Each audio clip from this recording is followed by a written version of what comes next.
मला खूप आवडतं पत्र लिहायला.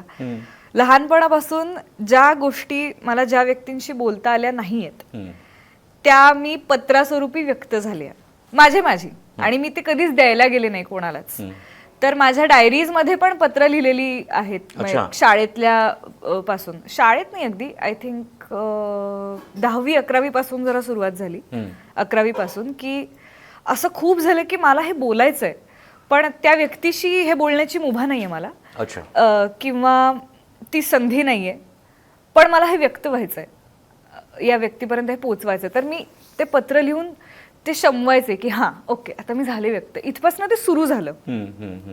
आणि कुठेतरी ती सवय लागली मनाला आणि हाताला की जेव्हा मी पत्र म्हणजे असंही नाही की आपण रॅन्डम डायरी लिहितो तसं नाही, प्रॉपर की प्रिय अजय असं मी लिहिल्यावरतीच मला तेवढं ते सुचायचं. म्हणजे असं काही नाहीये तुझा रोज रात्री आपण काही लिहितो नाही, अजिबात नाही.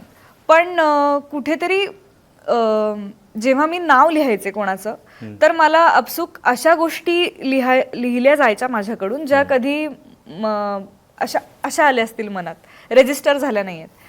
पण तसं एक पत्रांचं अपसुक नातं जोडलं गेलं आणि मला खूप आवडतात पत्र लिहायला.